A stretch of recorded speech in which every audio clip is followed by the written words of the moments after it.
Assalamualaikum warahmatullahi wabarakatuh.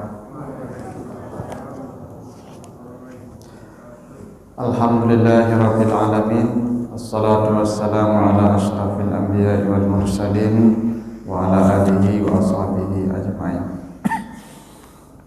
Bapak, Ibu, kaum muslimin jamaah salat subuh yang dimuliakan Allah, kembali kita bersyukur kepada Allah atas segala karunia-Nya. Salawat dan salam untuk Nabi kita Muhammad sallallahu alaihi wasallam.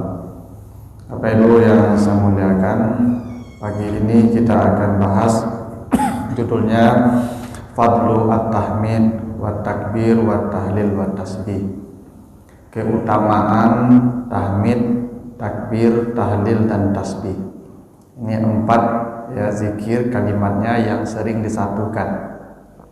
Tahmid alhamdulillah, takbir Allahu akbar, tahlil la ilaha illallah, dan tasbih subhanallah. Makanya ini sering disatukan. Misalnya kalau kita salat hari raya, maka tasbihnya subhanallah, alhamdulillah, wa la ilaha illallah, Allahu akbar. Itu keempat-empatnya lengkap di situ.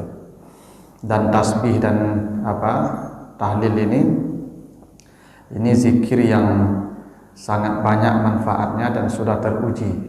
Bapak Ibu kalau baca surat As-Saffat surat 37 ayat 143 sampai 144. Kata Allah, "Falaula annahu kana minal musabbihin lala bisa fi batnihi ila yaumi yub'asun." Nabi Yunus kalaulah tidak karena tasbihnya, maka dia akan mendekam di dalam perut ikan sampai hari kiamat. Jadi kata Allah begitu Pak Ibu. Kalaulah bukan karena tasbihnya, maka Nabi Yunus akan berada dalam perut ikan sampai hari kiamat.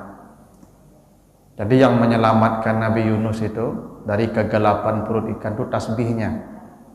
Makanya di surat Al-Anbiya ayat 87 Allah menyebutkan tasbih Nabi Yunus, la ilaha illa anta subhanaka inni kuntu minaz zalimin.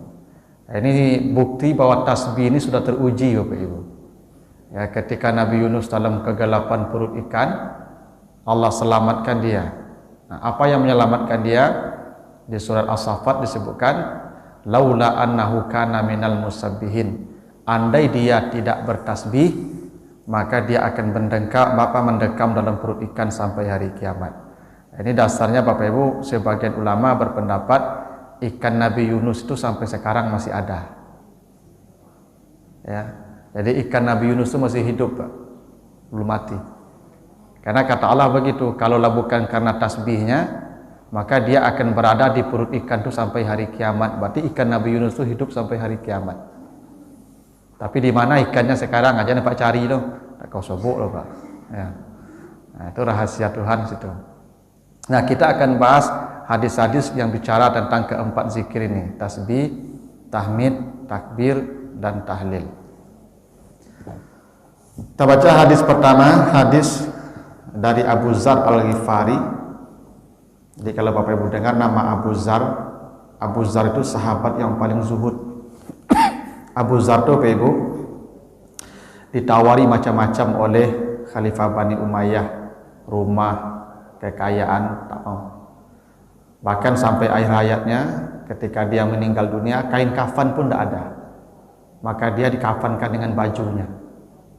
Itu miskinnya Abu Dzar Al-Ghifari itu, sahabat yang sangat zuhud, yang takut dengan dunia. Siang malam dia menangis dan berdoa kepada Allah jangan sampai dunia menghampirinya. Itu mintaannya Bapak Ibu. Jangan sampai dunia menghampirinya. Nah, makanya sampai akhir hayatnya begitu. Jadi Abu Dzar ini termasuk sahabat yang sangat banyak meriwayatkan hadis. Jadi Nabi bersabda, "Ala ukhbiruka bi ahabbil kalam ilallah." Wahai Abu Dzar, kata Nabi, maukah engkau saya beritahukan kalimat yang paling dicintai Allah?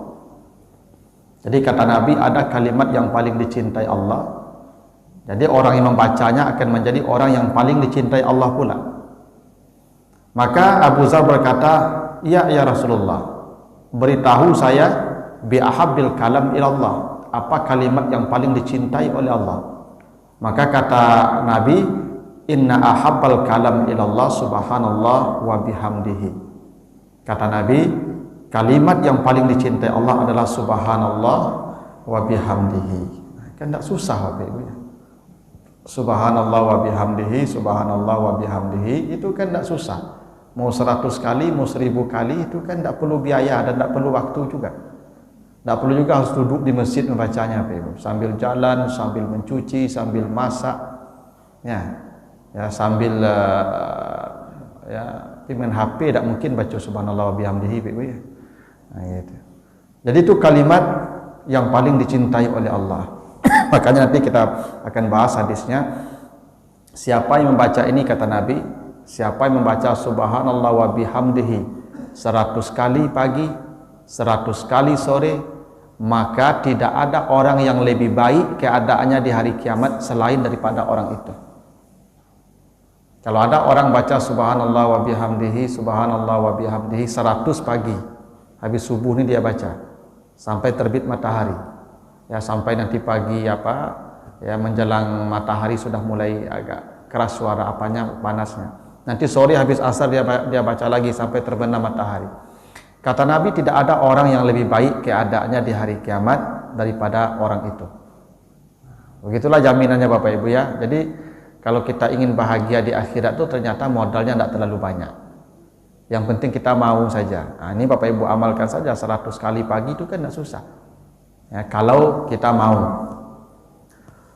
Lalu la anna aqula subhanallah walhamdulillah wa la ilaha illallah wallahu akbar ahabu ila mimma tala'at alaihi syamsu.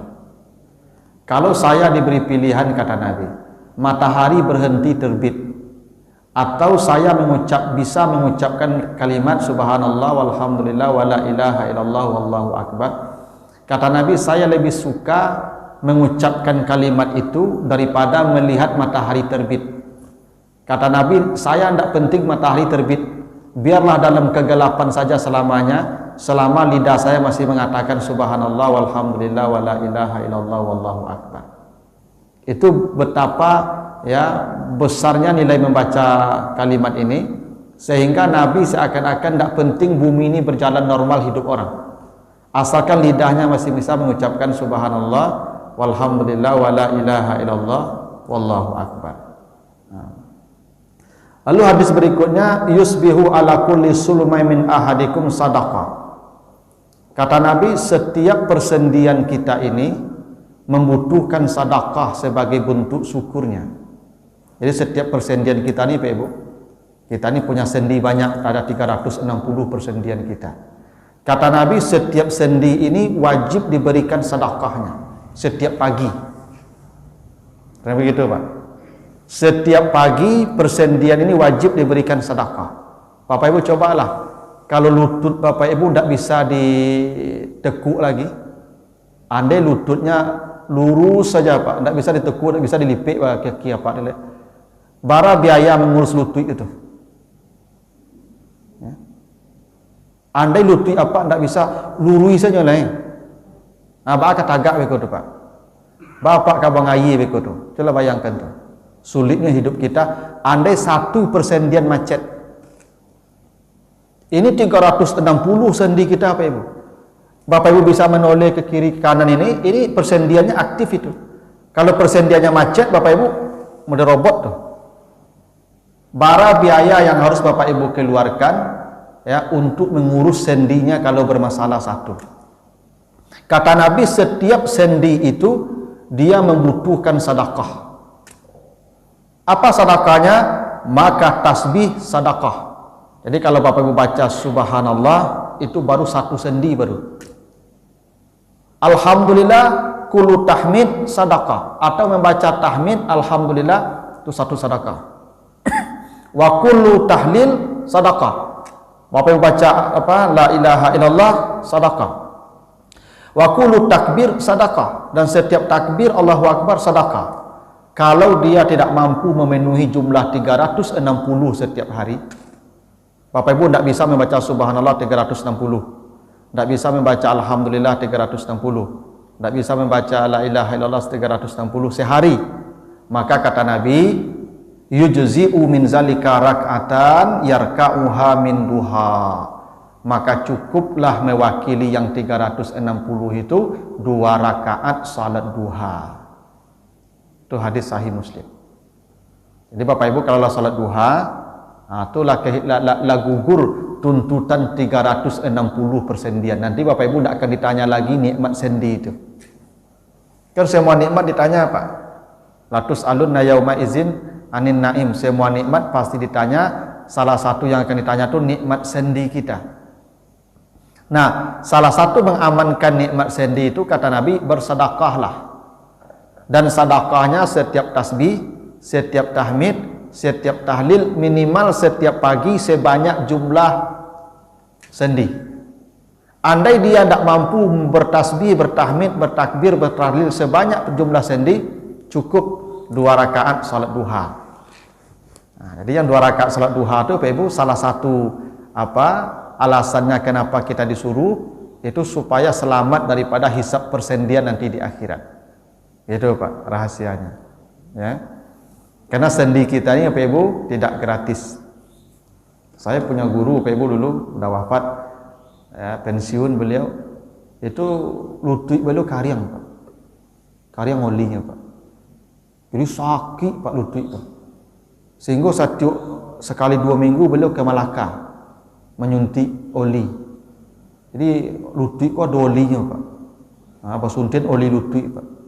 Sekali 2 minggu ke Malaka itu sebarang biaya ada Pak. Ya kan? Kan kadang biaya itu Pak. Maka kata Nabi, bersedekahlah dengan sendimu itu.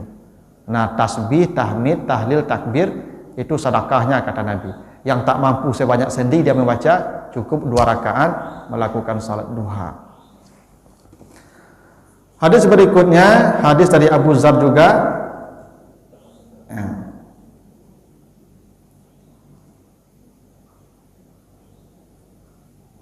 Kata Nabi, anna nasan min ashabin Nabi qalu lin Nabi. Jadi ada sekelompok sahabat datang menemui Nabi dan mereka berkata, ya Rasulullah, zahaba ahlud dusur bil ujur. Nanti orang-orang kaya di Madinah ini mereka akan masuk surga lebih dulu dari kami. Mereka akan dapat surga lebih hebat dari kami. Jadi ini orang-orang miskin dari golongan muhajirin ini datang menemui Nabi. Karena kan begini Pak Ibu, orang-orang yang hijrah bersama Nabi itu kan semua miskin. Karena harta mereka ditinggal di Makkah semua Pak. Tidak ada satupun di antara mereka yang membawa harta kecuali Abu Bakar yang sempat membawa dinarnya. Karena semua lari tengah malam, berjalan kaki ke Madinah, perjalanan ditempuh dalam waktu 12 hari. Dan itu tidak mudah. Maka semua pergi hanya membawa baju yang ada di badannya. Sampai di Madinah mereka tuh tidur, itu sebagian tidur di emperan Masjid Nabawi itu. Nah, itu yang disebut ahlus suffah.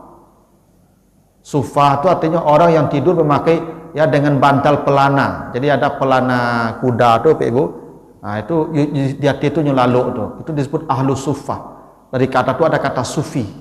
Orang-orang yang hidupnya miskin.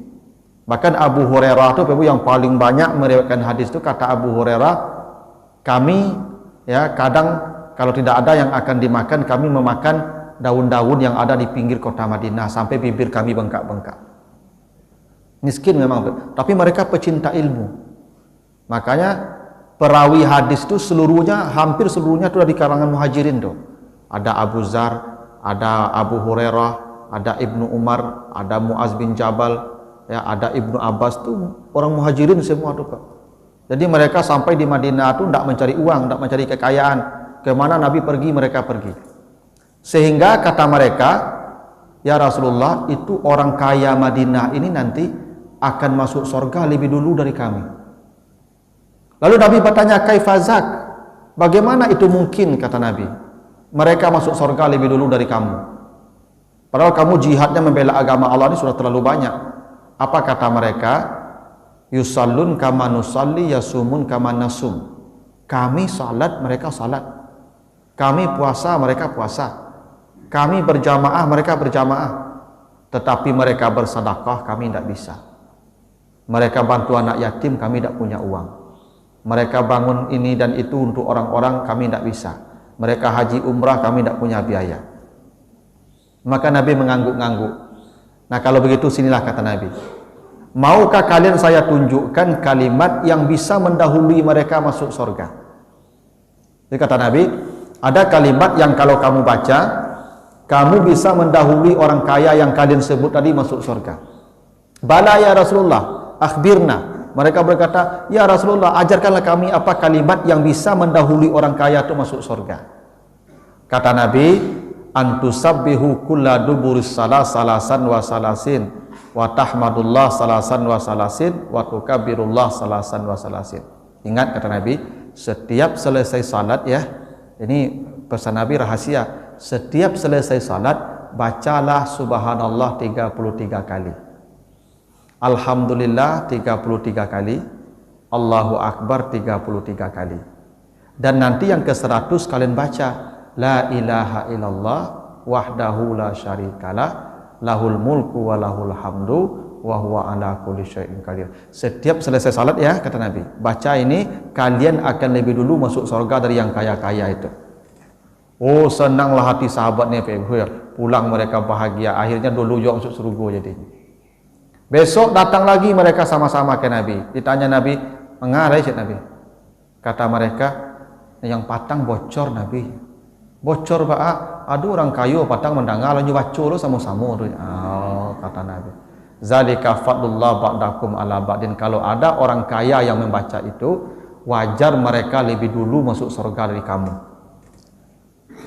Jadi Bapak Ibu, jangan khawatir jadi orang kaya. Jangan di ambo Ustaz dah harap tu ambo banyak dia tak kapaya ambo di akhirat besok. Enggak. Ada cara mudah Bapak Ibu selamat. Setiap selesai salat wajib, bacalah itu. Itu pesan Nabi itu, rahasia pesan Nabi itu. Subhanallah 33 kali, ya. Alhamdulillah 33 kali, Allahu akbar 33 kali, dan yang ke-100-nya tahlil la ilaha illallah wahdahu la syarikalah lahul mulku wa lahul hamdu wa huwa ala kulli syai'in qadir. Itu kenapa Bapak Ibu? Bapak Ibu kalau baca surat An-Nisa 103, kata Allah, fa iza qadaitumus shalah, apabila kamu telah selesai mengerjakan salat, fazkurullah, berzikirlah, qiyama wa qu'udan wa ala junubikum, baik dalam keadaan berdiri, duduk maupun berbaring. Jadi beginilah Bapak Ibu yang sibuk, yang urusannya terlalu banyak, tidak usah Bapak Ibu setelah assalamualaikum duduk di sini, tidak perlu. Sudah assalamualaikum langsunglah Bapak Ibu berangkat pergilah. Ya, seperti Bapak yang tadi itu, beliau sibuk. Begitu assalamualaikum beliau boleh pergi, tapi sepanjang jalan bacalah subhanallah, alhamdulillah, Allahu akbar. Cukup itu 100 kali saja. Tapi jangan pernah absen membacanya setiap selesai salat. Kalau dia miskin, paling dulu dia masuk surga kata Nabi. Kalau dia kaya, kekayaannya tidak menghalangi dia untuk menjadi orang pertama masuk surga. Coba bayangkan hebatnya tasbih itu. Ya. Betul ada hadis Nabi begini, yadkhulu fuqara'ul muslimin qabla al-aghniya bi nisfi yawm wa huwa 500 am. Orang miskin lebih dulu masuk surga dari orang kaya 500 tahun. Tapi hadisnya tidak satu. Ini hadis kedua. Bila ada orang kaya yang membaca ini setiap selesai salat 100 kali, maka kata Nabi, dia berhak lebih dulu masuk surga dari orang miskin ini. Walaupun orang miskin ini cepat hisapnya karena tidak ada yang dihisap. Orang kaya juga ditutup hisapnya. Kenapa? Karena tasbih, tahmid dan takbir tahlilnya itu setiap selesai salat itu dibacanya sebanyak 100 kali. Nah, ini Bapak Ibu ya, jangan pernah tinggal yang ini nih ya. Makanya Bapak Ibu dulu di kampung saya itu setiap selesai salat itu imam beri isyarat tuh, ilahi ya rabbi rabbana subhanallah subhanallah subhanallah subhanallah, itu Pak ya, supaya jamaah aku tidak lupunya Pak ya, tuh jamaah aku kalau surang-surang saya Paknya kadang cepat-cepat baru saya Pak namanya baca tidak. Nah, maka imam ko perlu bagi komando juga, tapi kalau di awak ko yakin pengetahuan lah cukup. Kalau di kampung kan karena pengetahuan orang tu masih banyak yang lost, maka imam tu begitu Pak. Setelah assalamualaikum, kalaupun tak berzikir sama-sama dia, nanti dikasih tahu tu, Ilahi Rabbi Subhanallah, Alhamdulillah, supaya memang jamaah ini baca setiap salat itu Pak. Karena begitulah ya jaminan yang disampaikan oleh Rasulullah. Nah,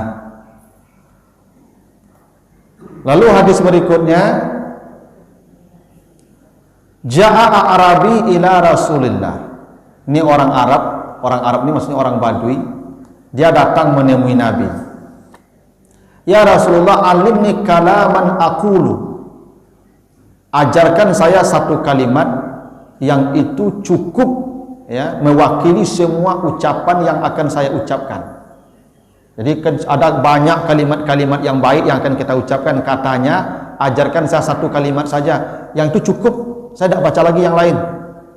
Apa kata Nabi? Bacalah la ilaha illallah wahdahu la syarikalah, Allahu akbar kabira walhamdulillahi katsira, subhanallahi rabbil alamin, la haula wala quwata illa billahil azizil hakim. Ini mungkin tidak banyak kita baca yang begini. Lalu dia berkata, hazali rabbi, itu kan untuk Tuhan saya sadodo. Ya kan tadi kan kalau dibaca artinya apa Ibu? La ilaha illallah, tidak ada Tuhan selain Allah, wahdah sendiri dia, la syarikalah, Allahu akbar, itu semuanya memuji Allah saja. Yang untuk saya katanya. Maka kata Nabi, kalau begitu ucapkanlah Allahumma gfirli warhamni wahdini warzuqni. Nah, ini zikir yang diajarkan Nabi. Cukup ini mewakili semua zikir yang ada. Ya, Allahumma gfirli warhamni warzuqni wahdini warzuqni. Ini yang biasa kita baca di antara dua sujud tu Ibu ya. Rabbi gfirli warhamni warzuqni, Pak. Rabbi gfirli warhamni wajburni, kan pakai itu Pak ya. Ya, nah, itu tidak apa-apa juga kalau membaca yang begitu. Tapi bacaan antara dua sujud tu Ibu, duduk antara dua sujud itu bacaan yang kata Nabi ya cukup mewakili semua zikir-zikir yang ada. Nah, dulu besarnya tuh Pak. Ya. Lalu hadis berikutnya, inni la astati an ahad ya an akhuza minal Quran. Kata ini orang, saya tidak ada satupun Al-Quran yang bisa saya baca. Saya tidak pandai baca Quran dan tidak ada satu ayat pun yang saya hafal. Maka alimni ma yujzi'uni minhu, tolong ajarkan saya kalimat yang kalau saya baca cukup pengganti baca Quran. Karena Quran ini Bapak Ibu, kalau Bapak Ibu baca surat Al-Anbiya ayat 50 ya, haza zikrun mubarak. Al-Quran itu kata Allah zikir yang paling diberkati oleh Allah. Jadi Al-Quran itu Bapak Ibu zikir yang paling diberkati, yang nilainya gini. Kalau Bapak Ibu baca subhanallah, alhamdulillah itu kan dihitung perbanyak kali bacanya ya. Subhanallah itu kan banyak hurufnya tuh Pak. Kita dihitung perbanyak kali kalimatnya. Tapi kalau Al-Quran dibaca bukan kalimatnya dihitung Pak, bukan katanya, huruf. Ya, man qara'a harfan minal Quran, siapa yang membaca satu huruf dari Al-Quran kata Nabi, dia dapat 10 kebaikan. Maka alif lam mim bukan satu huruf kata Nabi, tapi alif satu huruf, lam satu huruf, mim satu huruf. Itu kenapa Al-Quran disebut zikir yang diberkati. Jadi ada orang tak bisa baca Quran, tak ada hafal Al-Quran. Dia ingin membaca kalimat yang setara dengan Al-Quran. Ini setara apa ya, bukan sama dengan Al-Quran ya. Nilai membacanya, kata ini orang, ajarkan saya satu kalimat yang nilainya itu setara dengan saya baca Quran. Maka kata Nabi, katakanlah subhanallah walhamdulillah wa la ilaha illallah wallahu akbar, la haula wa la quwata illa billahil aliyyil azim. Kalau Bapak baca itu, kata Nabi nilainya setara dengan Al-Quran. Coba bayangkan Bapak ya, hebatnya tahmid itu, subhanallah walhamdulillah wa la ilaha illallah wallahu akbar. Bahkan Bapak dan Ibu, ada hadis Nabi, bila kita terlambat salat, terlambat datang ke masjid, orang hampir iqamah, Bapak Ibu kan tidak boleh duduk kan, kecuali salat 2 rakaat. Ini Bapak Ibu tidak sempat salat 2 rakaat, tidak sempat salat 2 rakaat, Maka Bapak Ibu tidak boleh juga duduk, tetap berdiri. Sambil berdiri menunggu iqamah tu bacalah subhanallah walhamdulillah wala ilaha illallah wallahu akbar. Kata Nabi, dia mendapatkan satu pohon di sorga setiap membaca satu kalimat itu. Bayangkan tu Bapak Ibu. Ya. Dulu sebagian kawan-kawan ko Bapak Ibu nya terlambat tiba Pak. Sembahyang sunat tak dapat leh. Lai tagak Pak pi mota saya orang sawala tu Pak. Ya. Ya. Sampai tagak dia mota. Baca subhanallah ini. Subhanallah walhamdulillah wala ilaha illallah wallahu akbar. Kata Nabi, satu pohon dia dapatkan di surga. Bapak Ibu, kalau pohon di surga itu kan kata Allah di surah Al-Waqiah ya. Wa zillim mamdud. Pohon di surga itu bayangannya, naungannya itu begitu panjangnya. Mamdud. Bahkan kata Nabi, satu pohon di surga milik penduduk surga itu bayang-bayangnya masih rata mi'ati sana, 100 tahun perjalanan dengan kendaraan tercepat. Bapak Ibu pakai kendaraan paling capek misalnya Ferrari ya, itu 100 tahun dia berjalan di bawah bayang-bayang satu pohon itu yang akan diperoleh kalau orang baca subhanallah walhamdulillah wala ilaha illallah wallahu akbar. Makanya dalam hadis riwayat At-Tirmizi disebutkan, kata Nabi, laqitu Ibrahim lailata usriyabi, di langit yang ke-6, di langit yang ke-7 saya ketemu Nabi Ibrahim, kata Nabi. Di Nabi Isra dan Mi'raj itu ketemu Nabi Ibrahim. Kata Nabi Ibrahim, ya Muhammad, ya, sampaikan salam saya pada umatmu, kabarkan dia bahwa sorga itu luas dan perlu ditanam. Suruh umatmu menanam pohon di sorga, menanam tanaman di sorga agar dia nanti panennya banyak. Nabi bertanya, apa tanaman yang harus ditanam oleh umatku untuk dia bisa panen banyak di sorga? Apa kata Nabi Ibrahim? Katakan subhanallah walhamdulillah wala ilaha illallah wallahu akbar. Itu pesan Nabi Ibrahim ketika malam Isra dan Mi'raj. Suruh umatmu banyak membaca subhanallah walhamdulillah wala ilaha illallah wallahu akbar. Itu dia sudah menanam ya banyak tanaman di surga. Nah, kan tak payah tinggal panen saja Bapak Ibu. Bapak Ibu yang pamali membaca itu nanti cari-cari orang salah. Kok libur kau nyoncek, kalau ndak tu baca leh. Nya Bapak Ibu kan menanamnya di dunia ini. Kalau di sana kan tempat memanen saja. Apa yang ditanam itu yang dipanen. Yang tidak pernah menanam, tidak memanen Bapak Ibu. Ya kalau lewat tetangga, jo kawan yang rajin menanam tu lah nyoncen kawak sebelah tu ambil lah. Kalau tidak tu celik-celik salah besok. Bapak ya. Ini sesuai apa yang kita tanam nanti kita panen Bapak Ibu. Itulah tanamannya kata Nabi. Subhanallah walhamdulillah wala ilaha illallah wallahu akbar. Lalu hadis dari Abdullah bin Umar atau Ibnu Umar, ma 'alal ardi ahadun yaqulu la ilaha illallah wallahu akbar wala haula wala quwata illa billah illa kufirat lahu khatayahu walau kanat misla zabadil bahri. Ini hadis sahih At-Tirmizi. Kata Nabi, tidak seorang pun yang mengucapkan la ilaha illallah wallahu akbar la haula wala quwata illa billah kecuali diampuni semua dosanya walaupun sebanyak buih yang ada di lautan. Tak bayangkan Bapak ya. Bapak Ibu kalau baca itu tidak disebutkan berapa kalinya Bapak Ibu. Ya.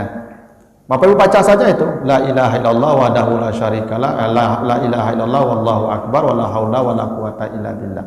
Kalau yang lengkapnya tadi dengan tasbihnya subhanallah walhamdulillah wala ilaha illallah wallahu akbar. Kata Nabi, diampuni dosanya walaupun sebanyak buih di lautan. Makanya Nabi mengatakan semua umatku pasti masuk surga kecuali yang tidak mau. Yang tidak mau itu itulah tu. Dah semudah tu jalan dikasih tetap juga tidak membaca dan tidak mengamalkannya. Itu yang tidak mau namanya tu.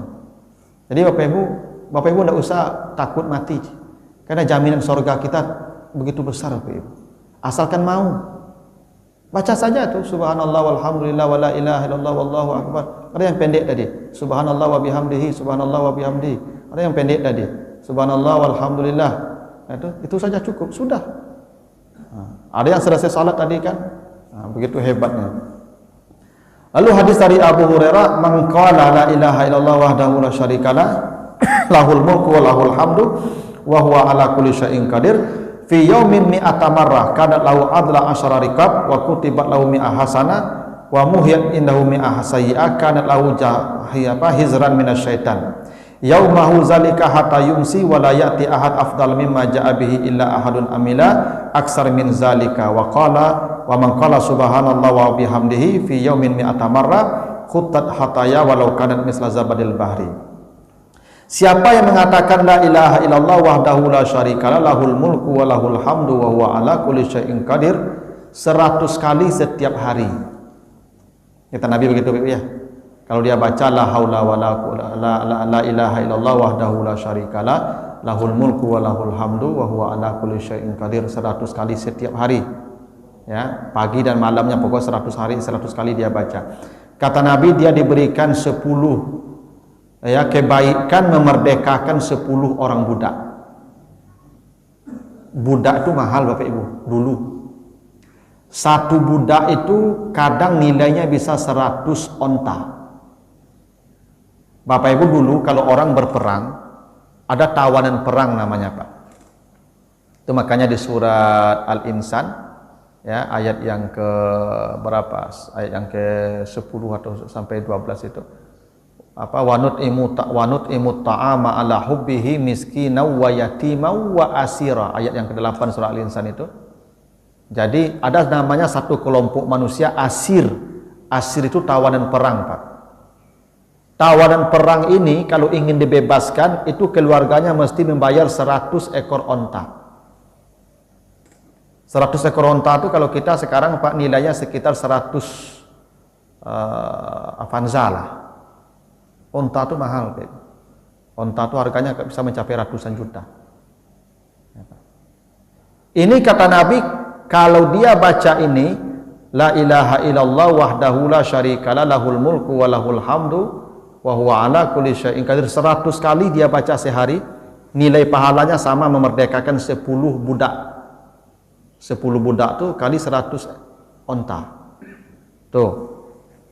Lalu wa kutibat lahu mi'ah hasanah, dituliskan untuknya 100 kebaikan, dihapus untuknya 100 dosa, dan dia akan dijaga dari gangguan setan pada hari itu dari pagi sampai malamnya.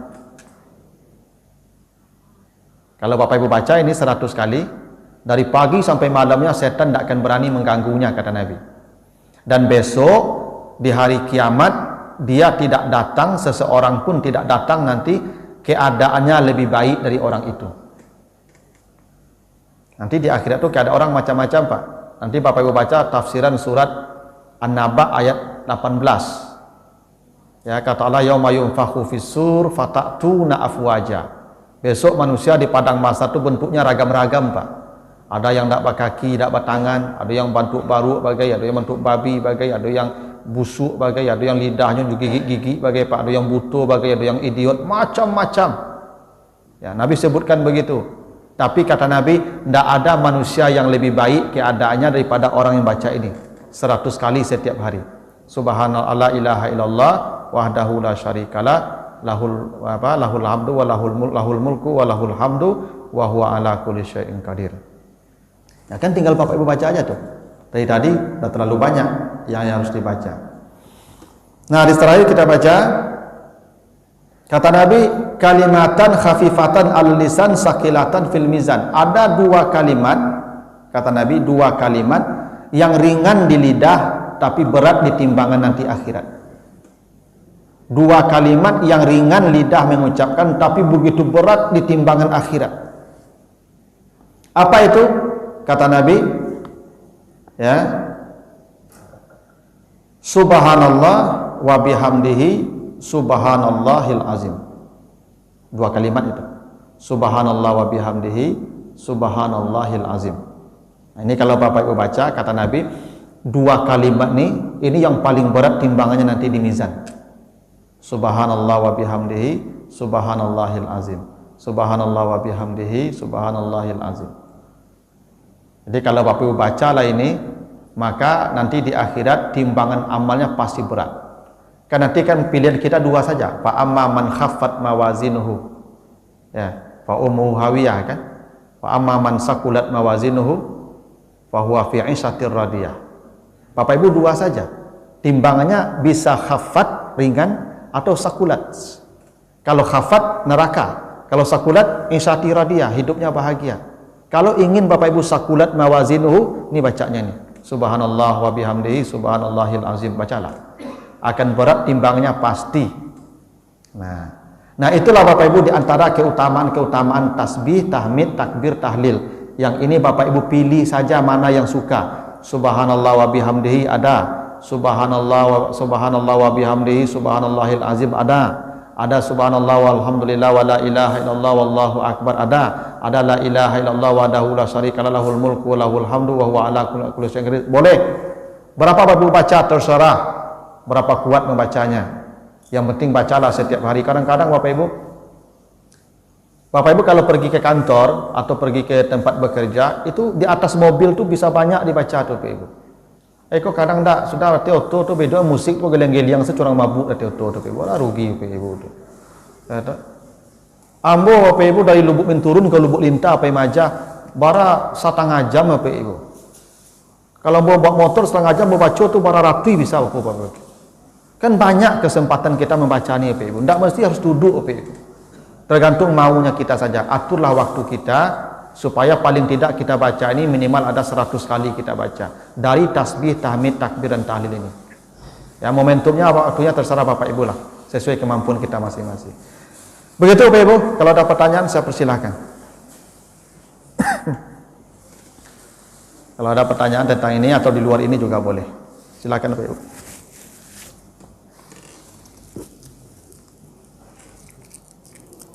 Nah Ibu ya, cukup ya. Kalau cukup tinggal diamalkan. Silakan Ibu.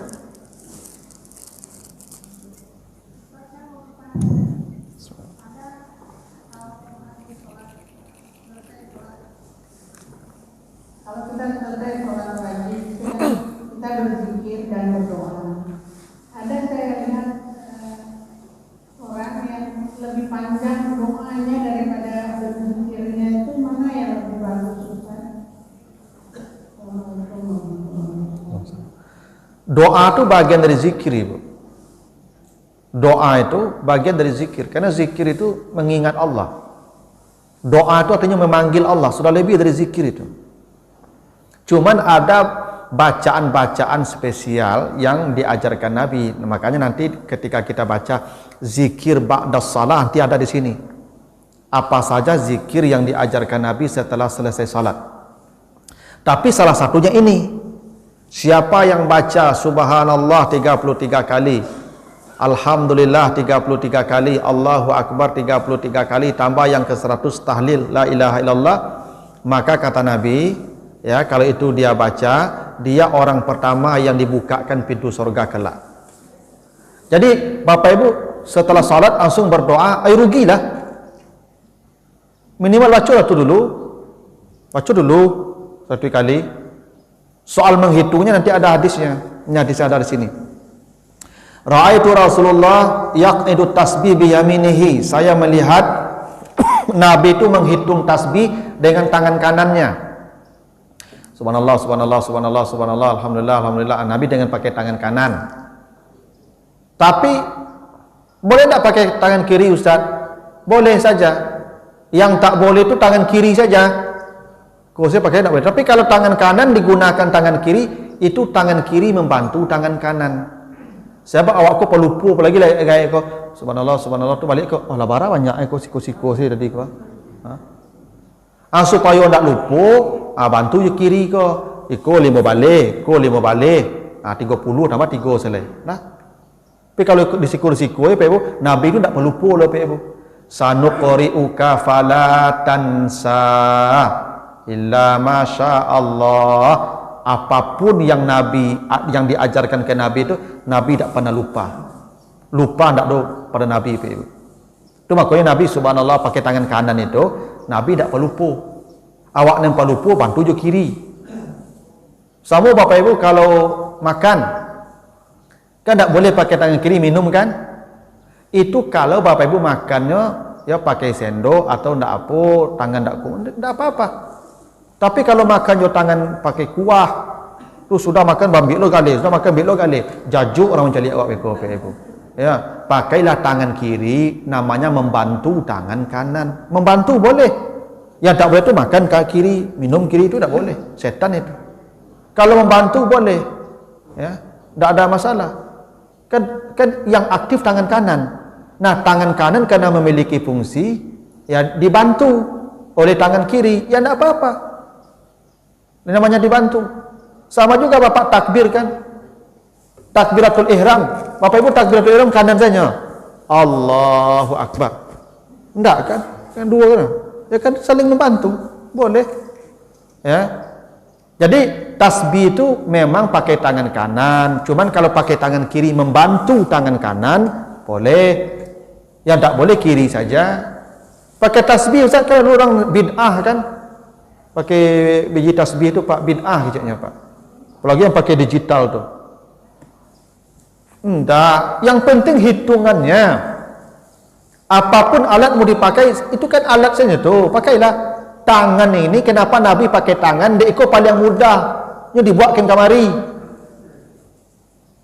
Ya, tu aku pakai tangan Nabi itu. Karena tangan itu kan mudahnya kok. Tak pernah tinggal loh. Kalau tasbih kan acuk tinggal biji tasbih rumah beko.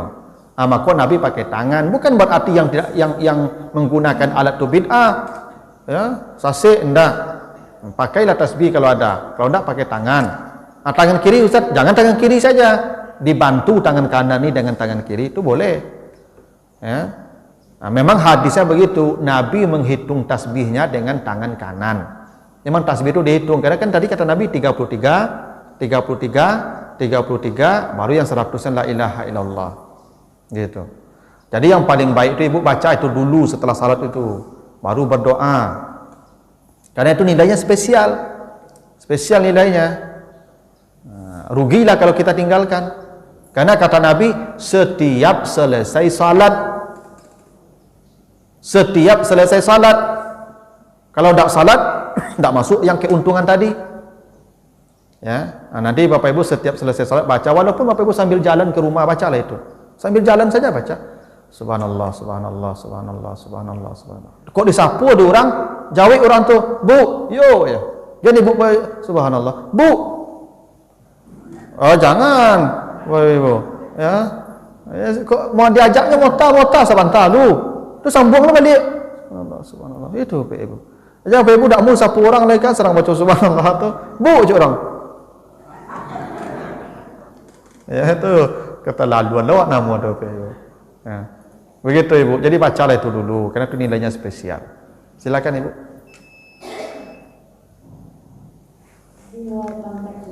Boleh. Kita ini bikin produk dengan metode DO order dan menyerahkan DP. Jadi setelah barangnya selesai, kita akan kabari kalau barangnya sudah dikirim. Nah, banyak ada beberapa customer itu setelah dikabari itu tidak balik-balik Ustaz. DP-nya? Ya itu, gimana dengan DP-nya? Kembalikanlah. Bukan sudah dikabari, sudah di WA, sudah di SMS, tidak ada kabar. Maksudnya tidak ada kabar tu dia tidak mengambil barang. DP Ibu sudah katakan kalau nanti barang tak jadi DP-nya dikembalikan gitu kan? Kalau barangnya jadi DP tidak dikembalikan, Kalau dia tidak jadi beli barang DP kembali tidak? seharusnya ya. Ya harusnya kembali. Kalau tidak kembali jadi haram itu. Ibu tunggu sampai kapanpun dia datang. Dan barang tu Ibu jual dulu. Yang DP-nya Ibu tahan. Sampai Ibu cari orang tu, ya sampai Ibu sobok. Kalau nak do kabar berito oleh lelang di telan bumi, yang tak kama apainya, Ibu bersedekah saja tiada namanya. Yang penting uang tu haram Ibu makan. Karena bukan hak kita kan? Nanti dibayar di akhirat itu. Temui orang tu balik. Nah caranya, agen kinyo sedekahkanlah. Sama begini Bapak Ibu berhutang. Ya orangku nak tentu lepak kama kena cari orangku. Nyalah pindah, anaknya tak lo ada lost kontak. Nomor HP tak lo sobok lo, kalau dicarikan kamari cuba mencari informasi tak tahu nyalai utang tadi Bapak Ibu sedekah sebanyak utang kenyo tu. Arti namanya sedekah. Lunas. Seolah lunas. Ya besok di akhirat masuk ke rekeningnya tu. Itu. Sama gini Bapak Ibu nyala mati. Taruhnya lah mati Pak. Ya kan tu Ibu berhutang kenyo. Ahli waris tak ada lah. Ya kan? Sedekah lah arti namanya. Sedekah sebanyak utang tu. Tu sampai biko itu masuk ke rekening itu. Pada hari yang punya biko tu, ya kan? E-bankingnya biko dalam barzah tu. Oh masuk aja, siapa aku aja. Oh yo, hutang aja. Nah, selamat Pak Ibu. Ya begitu caranya. Tapi Bapak Ibu tidak boleh kan ada aturan Pak. Kalau tidak jadi DP hilang. Itu haram dah Pak. Gharar namanya. Penipuan. Sama, makanya mohon maaf saya dialer itu Pak, itu sistemnya itu yang perlu diubah. Berhutang itu tidak salah Pak. Tapi dialer itu sistem kezaliman yang luar biasa. Apa beliau tu kredit DP nak pakai DP kan? Lalu cicilan, eta kalau terlambat apa kena dando. Ya Pak, data bayi dia Pak, otonya tarik. Sudah lo tarik DP apa? Hilang. Pai ansuran apa? Untuk inyo, oto nyo jual. Hasil penjualan oto untuk inyo. Tak kezaliman berlipat ganda tu bayar di akhirat nanti. Bayarlah. Itu makanya saya Bapak Ibu sering katakan ke kawan-kawan yang dialer tu, berhutang tu tidak haram. Kredit tu boleh, halal. Tapi jangan sampai ada di situ sistem kezaliman. Yang dia dialir tu yang tak bisa diubah sampai kini Pak. Sistem yang model itu. Ya. Itu kezaliman luar biasa tu Pak Ibu. Harusnya mobil ini ditarik pihak ketiga yang netral. Itu perjanjian klausulnya begitu. Bila hutang tak terbayar, cicilan ditarik pihak ketiga. Pihak ketiga menjualkan mobil dengan harga standar, harga pasar. Mobil terjual, maka dihitung hutang tadi. Berapa DP, berapa angsuran, berapa yang tersisa lagi, dibayarkan dengan penjualan mobil tadi sisanya. Bersisa, maka sisanya dikembalikan ke yang berhutang. Jadi yang berhutang tak kehilangan segalanya, Pak Ibu. Kok DP-nya hilang, angsurannya hilang, otonya diambil orang. Itu makanya kalau ke dialer kau Pak, kalau kredit, ya mana nyolayan ni habis-habisan Pak. Kalau cash, lengah-lengah cangok saja kawaknya Pak. Karena cash tapi untung banyaknya loh Pak. Gitu. Jadi memang itulah yang harus diubah Bapak Ibu, sistem muamalah ini yang keliru. Ya. Dan itu sudah masif Pak. Seakan-akanlah masif itu terjadi itu. Ya sistem kredit yang begitu zalim itu. Nah, itulah masif pernah terjadi Pak Ibu. Jangan khawatir Pak Ibu. Jangan-jangan murka Allah segera datang Pak Ibu. Ya karena kezaliman kita sudah masif. Dalam semua lini kita sudah zalim Pak Ibu.